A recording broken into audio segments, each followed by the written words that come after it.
মৰমৰ ছাত্ৰ ছাত্ৰীসকল, তোমালোকৰ প্ৰিয় চেনেল মেথছ অসমলৈ মই তোমালোকক স্বাগতম জনাই আজি মই তোমালোকৰ বাবে গোৱালপাৰা জিলাৰ জলেশ্বৰ এইচএছ স্কুলে অনুষ্ঠিত কৰা second unit test 2024 subject general ছায়েন্সৰ কুৱেশ্যন পেপাৰখন লোৱা হৈছে।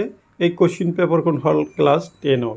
মৰমৰ ছাত্ৰ ছাত্ৰীসকল, তোমালোকৰ অহা HSLC আৰু HSLC প্ৰি বোৰ্ড এক্সামিনেশ্যন 2024-25 প্ৰস্তুতি হকে এই ভিডিঅ'টো খুবেই দৰকাৰী, গতিকে তোমালোকে ভিডিঅ'টো প্ৰথমৰ পৰা শেষলৈ চাবা। বলাচোন মৰমৰ ছাত্ৰ ছাত্ৰীসকল, আজিৰ এই ভিডিঅ'ৰ প্ৰথম প্ৰশ্নটো জানিবলৈ প্ৰয়াস কৰোঁ। কুৱেশ্যন 1, অযৌন প্ৰজননৰ মুকুলোদ্গম সংঘটিত হয় এ এমিবাত, বি ইষ্টত, চি প্লাজমোডিয়ামত, ডি লেইচমেনিয়াত। শুদ্ধ উত্তৰ হ'ব বি ইষ্টত। তলত কোনটো মৌল অধাতু? তলৰ কোনটো মৌল অধাতু? এ কপাৰ, বি সোডিয়াম, সি ক্লোৰিন, ডি গোল্ড। তোৰ শুদ্ধ উত্তৰ হ'ব চি ক্লোৰিন। ক্লোৰিন হ'ল অধাতু। এতিয়া কুৱেশ্যন নম্বৰ 3 চোৱা। পৰাগধানীত পোৱা যায় এ বেটুবাত, বি ডিম্বক, চি স্থিতিকাকৰ, ডি পৰাগৰেণু। শুদ্ধ উত্তৰ হ'ব ডি পৰাগৰেণু। 4, তলত দিয়া কোনটো ধাতু আটাইতকৈ সক্ৰিয়? A calcium, B lead, C silver, D potassium. গতিকে শুদ্ধ উত্তৰ হ'ব ডি পটাছিয়াম। পৰ্যাবৃত্ত তালিকাত কেইটা বৰ্গ আছে? শুদ্ধ উত্তৰটো হ'ব 18টা। গতিকে অপশ্যন আছে এত 7, বিত 9, চিত 18, ডিত 20। গতিকে কাৰেক্ট আনচাৰ চি 18। অ্যামালগাম কাক বোলে?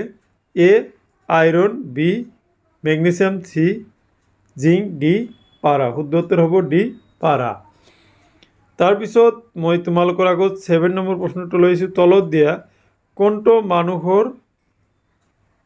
দেহৰ স্ত্ৰীজনন অংগ নহয়? মানে মানুহৰ দেহৰ স্ত্ৰীজনন অংগ কোনটো নহয়? এ ডিম্বাশয়, বি জৰায়ু, চি শুক্ৰবাহী নলী, ডি ফিলোপাইন নলী। গতিকে শুদ্ধ উত্তৰ হ'ব চি শুক্ৰবাহী নলী মানুহৰ স্ত্ৰীজনন অংগ নহয়। এতিয়া 8 নম্বৰ, পৰমাণু ক্ৰমাংক 18 মৌলটো হ'ল A nitrogen, B oxygen, C argon, D ওপৰৰ এটাও নহয়। গতিকে কাৰেক্ট এনচাৰ হ'ব তোমালোকৰ চি আৰ্গন। 9, মানুহৰ বৃক্ক দুটা কোনটো তন্ত্ৰৰ অংশ? এ পৰিপুষ্টি, বি শ্বসন, চি ৰেচন, ডি পৰিবহন। শুদ্ধ উত্তৰ হ'ব চি ৰেচন। 10, ব্ৰমিন এবিধ এ ধাতু, বি অধাতু, চি ধাতুকল্প, ডি ওপৰৰ এটা নহয়। গতিকে শুদ্ধ উত্তৰ হ'ব চি ধাতুকল্প। মৰমৰ ছাত্ৰ ছাত্ৰীসকল, এইখিনি আছিলে 10টা MCQ আৰু তাৰ সমাধান। এতিয়া মই তোমালোকৰ আগত কুৱেশ্যন নম্বৰ 11ৰ কুৱেশ্যনখিনি দেখাই দিছোঁ। তোমালোকে চোৱা, অতি চমুকৈ লিখা।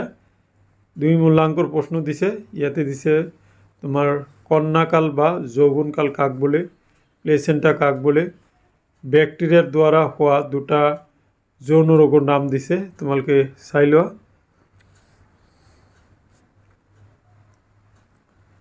বাকী এইকেইটা তোমালোকে চাই অ'কে। বাকী প্ৰশ্নখিনি চোৱা,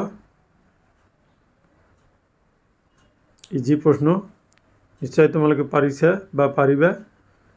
মাই ডিয়াৰ ষ্টুডেণ্টছ, এইখিনি আছিল আজিৰ এই ভিডিঅ'ৰ বিষয়বস্তু। আশা কৰিছোঁ আজিৰ এই ভিডিঅ'ৰ বিষয়বস্তুখিনিয়ে তোমালোকৰ অহা পৰীক্ষাসমূহত সহায় কৰিব। থেংক ইউ ফৰ ৱাচিং।